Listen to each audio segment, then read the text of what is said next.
This video is actually a follow-up to the last video that we made, which was 7 games that you need to play in 2021. This is 10 games that I need to play in 2021. I'm going to share with you why I got the games and why I haven't played them yet, even though, for instance, one of them I got nearly 2 years ago.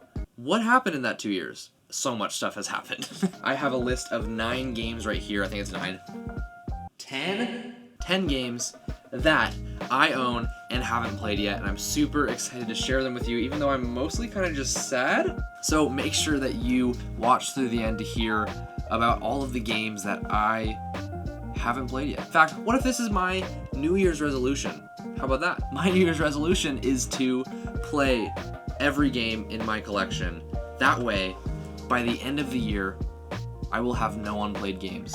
Let's get into this list, starting with the game that has been on this list or in my collection for the longest that I haven't played yet. And that game is Battle for Rokugan. This is a game that I got for 3 reasons. 1, it was actually really inexpensive. I think it was like maybe 30. I can actually see very quickly. 31, 32. That's not bad.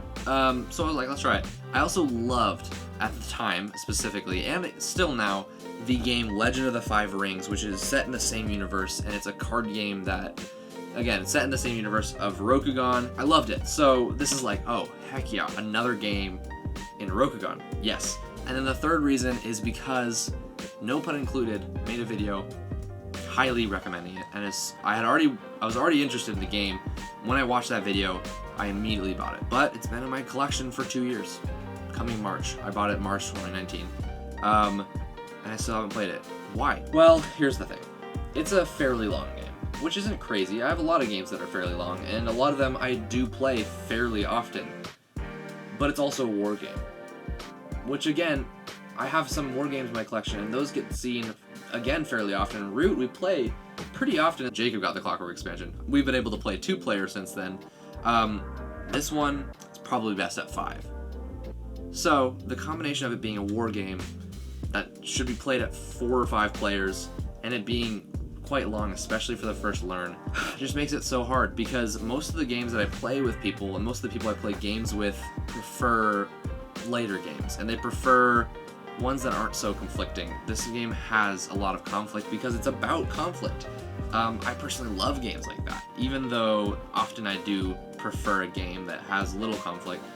The ones with a ton of interaction and competition are a ton of fun. So in the end, Battle for Rokugan is a game that I better play by the end of this year, because I've been wanting to for a long time, and it's just long overdue. So yeah, let me know down in the comments below if you've played this game.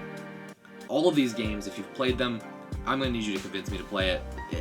Obviously, I want to, and I'm excited to, because I got them for a reason, but the more you get me hyped about the game, the more likely it's going to get to the table that much sooner. So give me some comments about every single one of these games if you've played them. That's Battle for Rokugan. I'm going to set it right here. How about that? Is it even in the shot? I don't know. Also, make sure that you follow us on our Instagram page to see sort of a more personal look at us as gamers and as people. Fantastic place to connect with us and to see what we've been playing. So as this year goes on and I play these games in my collection, one of them I don't know if it's going to be possible. Oh no. As I play these games in my collection, I'm going to be posting about them and also all the other games I'm playing. So again, follow us on our Instagram. The next game on my shelf of shame is Architects of the West Kingdom. I bought this game because it was on sale. That's going to be a common theme in all of these games. A lot of them I got because they were pretty cheap, which maybe we can learn a lesson from this. But let's not learn the lesson yet. We'll learn that lesson later. First, I want to tell you why else I bought this game, because I didn't just see it for cheap and go, I have to get it. I actually already own Paladins of the West Kingdom, which is a game, as you can probably tell, is in the same series, the West Kingdom trilogy, I believe it's what it is. So there's a third one that I don't have called Viscounts of the West Kingdom that came out this year, or this last year. I do need to get that one too. But I had Paladins, played it like once or twice, really enjoyed it, and Paladins is great.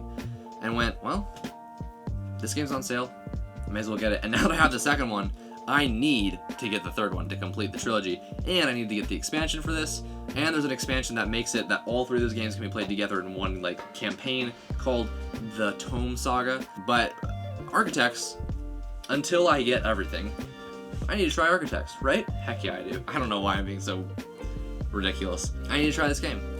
There's really not a lot of reasons why I haven't yet. It's just one that I honestly just need to hunker down, learn the game, and get to it. I don't think it's that complicated either. Paladins is fairly heavy. This one I think is lighter. No excuses here. So that's Architects of the West Kingdom. Seems like it's gonna be a great game.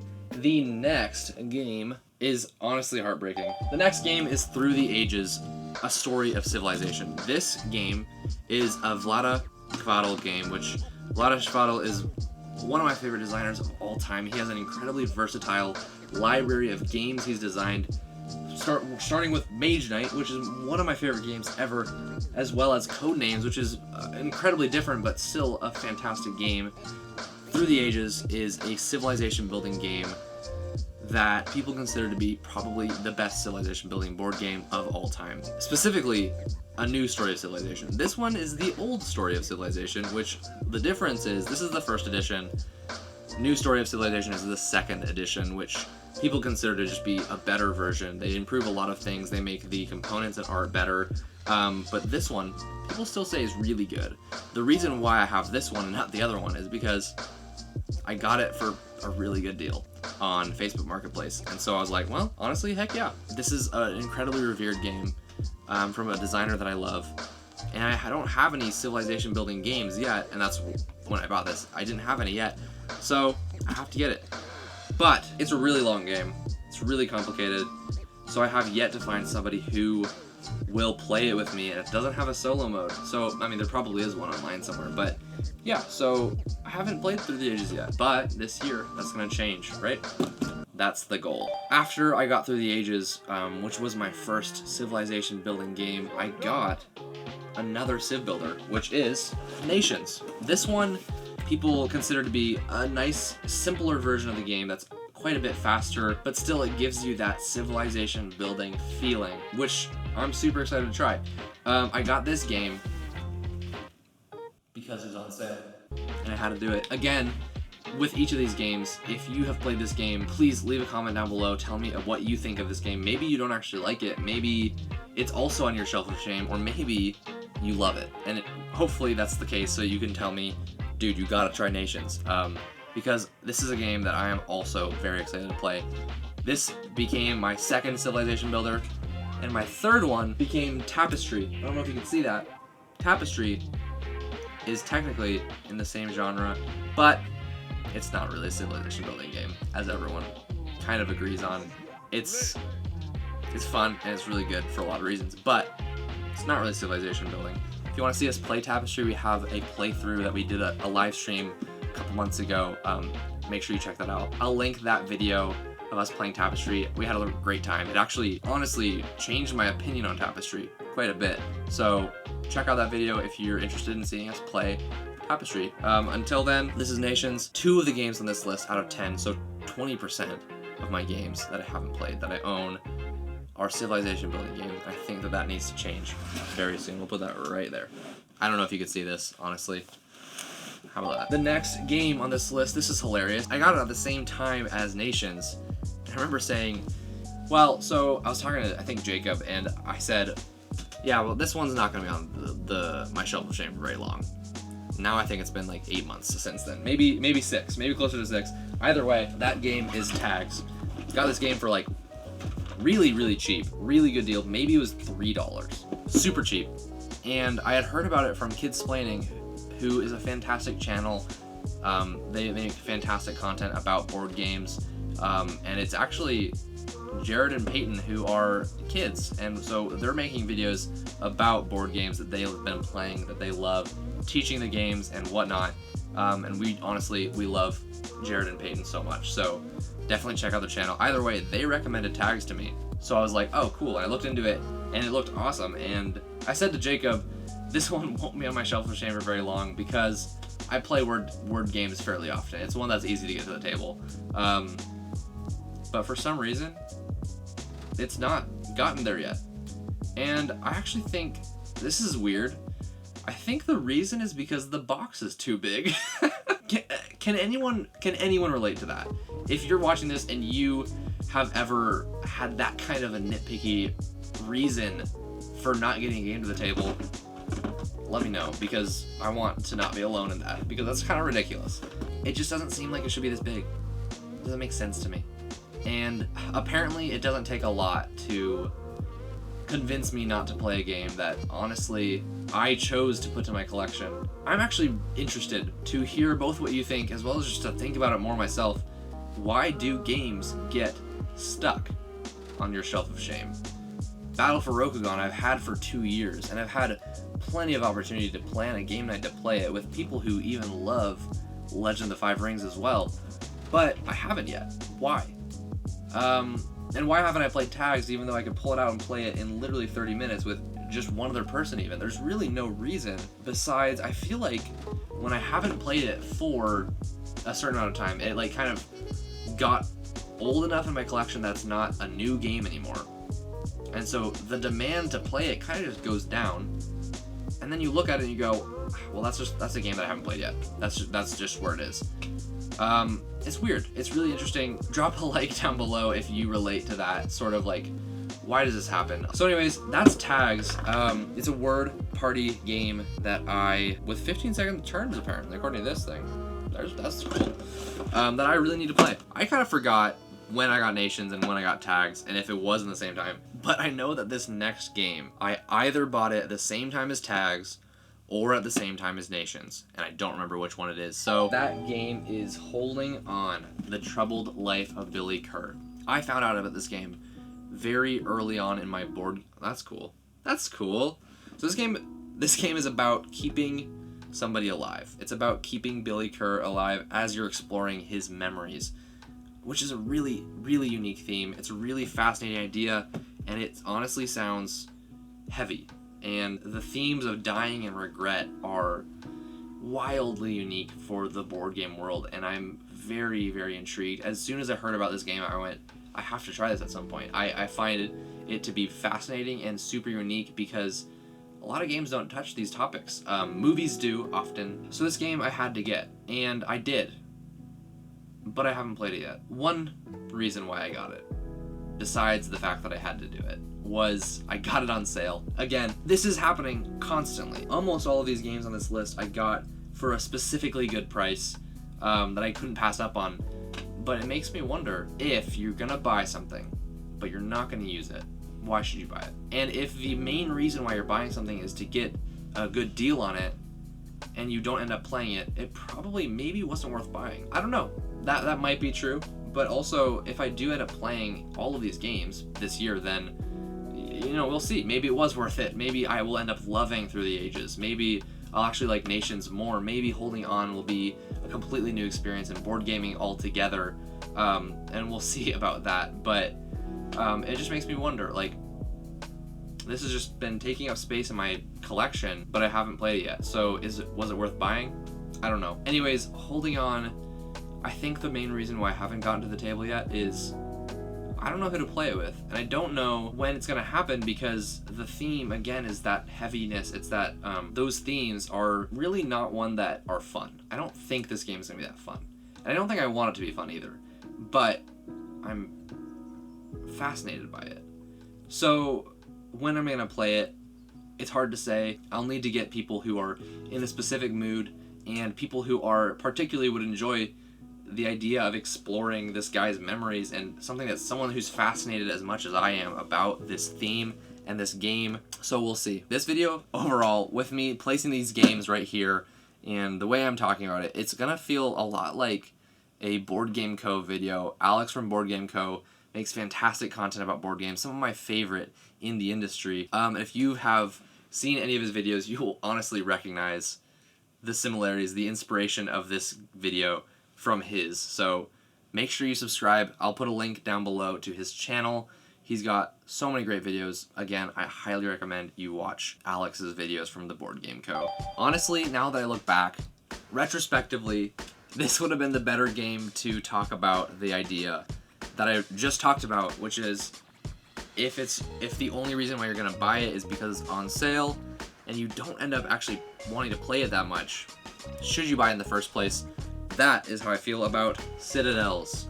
I got this game for $5. Why would I not buy it? That's literally what I felt, and I don't regret it at all. It was $5.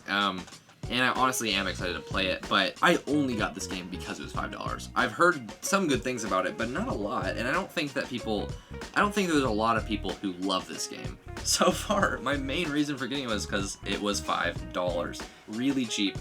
And it looks interesting. It looks like it's fun. I'm excited to play it. I read through some of the cards, I read the rules. It's a game of medieval cities, nobles, and intrigue. And yeah, it looks cool. I'm not super excited to play it. I don't know. This is the shelf of shame right here. What the heck was that sound? This is the shelf of shame right here. Citadels. Let me know if you've played it, what you think of it, and we're gonna move on to the next game, which happens to be the saddest one on here. No, sorry, there's another sadder one. The next 2 games on this list are incredibly sad. And they're sad because they're legacy games that it hasn't worked out to play. Legacy games, like I've talked about, I talked about it in my last video, they're hard to get to the table because you have to play with the same group and you're committing to a large number of plays of a single game, which can be really hard to do. And so the next game on my shelf of shame is The King's Dilemma. First of all, I feel actually lucky. Wow, this is dusty. Yep. That's the shelf of shame for you. It has collected dust, as well as my tears. The King's Dilemma, I am actually so lucky that we even were able to get a copy of this game because it was sold out everywhere. And I was like, oh geez, I really wanted it. I saw the Shut Up and Sit Down review where Quinn's raved about it. He said, it's a brilliant game and one of the best legacy games since Pandemic Legacy Season 1. So I was like, I have to play this. It looked really unique. It looked like it was inspired by this iPhone game actually called Reigns, which basically had you make decisions. And it was simple decisions, but it was like, the queen wants to throw a party. Do you, I don't know, you could either throw a party or you don't. And what would change is, if you throw the party, your kingdom loses money, but gains happiness or something. Because, you know, whatever, they liked the party. The other way around, it could gain money and then lose happiness, and you're basically trying to make those decisions to keep your kingdom alive, and you do it increasingly complicated decisions, and sometimes you don't know what's going to happen. But anyways, that was Reigns, and The King's Dilemma was sort of based on that concept, but put into a Game of Thrones style world where every single player is a different king of a different people group, and they're faced with many dilemmas. It's a legacy game, and the way that they use that to tell a story, apparently, is brilliant. So, I said, I need to get this. I have to try this game. We got it literally the beginning of March of 2020, which happened to be right before the lockdown and right before quarantine. And since then, we haven't been able to play it because the pandemic has just made that really difficult. So I'm very sad about this. I wish that this game weren't on my shelf of shame so badly. I wish it weren't, and I need to play it. Let me know if you've played this game, if you've been lucky enough to have it. We again got lucky finding a copy, like the last copy available on some, like I think on Board Game Geek store, and I'm so glad I have it, but I'm so sad that we haven't been able to play it. Look at this guy. This is how I feel right now. The next game on this list, I'm cheating a little bit. I actually have played this game. It's on my shelf of shame though, because I haven't played it enough. And the only reason why that's okay for me to put on this list is because it is also a legacy game, and I'm also so sad that I haven't been able to play it nearly as much. That game is Pandemic Legacy Season Dang 2. We played through Pandemic Legacy Season 1 in 2018, and we played from start to finish fairly quickly, and then we started Season 2 not that long after that. And actually, we also started a YouTube channel even less long after we started Season 2. And so when we were meeting up together, the same group of 4 people, instead of playing Pandemic Legacy, we were planning, writing, and filming videos. which was awesome. And it's gotten me to be able to even tell you that this game is on my shelf of shame, because we've made these videos and we've grown our audience to where we have so far, and we're so thankful, so happy about it. But I'm so sad still that it got in the way of Pandemic Legacy. It was not worth it. No, it was so worth it, but I want to play this so bad. So this year we're gonna play through it. I don't know if we're gonna finish it. Honestly, I don't know. But I'm looking forward to playing it more and starting back up the campaign. A Legacy game doesn't necessarily have to be played through incredibly quick paced, but at some point I want to be able to play it more and just hopefully start to play it more regularly. Oh man, I love Legacy games, and Pandemic Legacy is just so good. So this one is on my shelf of shame, even if it doesn't really count. I'm gonna put this right here. The last game on my shelf of shame is a little silly because it's actually Pandemic Legacy Season 0. We got it right when it came out because we know, of course we're gonna play it. Of course we're gonna play it at some point, but we don't know when. So we wanted to get it while it was still in stock. We didn't know if it was gonna go out of stock. So we all pitched in, bought the game, and it's sitting there. It's actually at Alex's house right now, but we own it, and we haven't played it, and we're not gonna play it until we finish this Legacy game, which means actually, in order to complete the challenge of playing every game on this list, I am going to need to play all of Season 2, and we're gonna actually have to finish Season 2. So, challenge accepted from me. Alex, Nathan, and Jacob will also have to say challenge accepted for it to be confirmed. So, Alex, Nathan, and Jacob, comment down below, challenge accepted, if you want to complete Season 2 this year and start, not complete, start Season 0 in 2021. Hopefully you do. This is a great way to ask. It is a crazy stack of some really exciting games, some that I'm like, okay, well I do need to play that, and some very tragic challenges of not being able to play certain Legacy games because Legacy games are hard to play. And that's that. I'm super excited. Thank you so much for watching. I had a lot of fun recording this video, and hopefully by the end of this year, again, I'm gonna complete this. I'm gonna get more games by then, and hopefully I also play those, so I'll keep you updated as I play them. And again, check out our Instagram to see that. Yeah, make sure that if you haven't seen this video yet, this is 7 games that I actually think that you should play in 2021. These are the ones I'm going to be playing, as well as some more. But you're going to want to play these 7 games. They're really, really fantastic games, most of which I've played a ton. Some of them not as much, but check out this video to have some more great ideas to add to your wish list.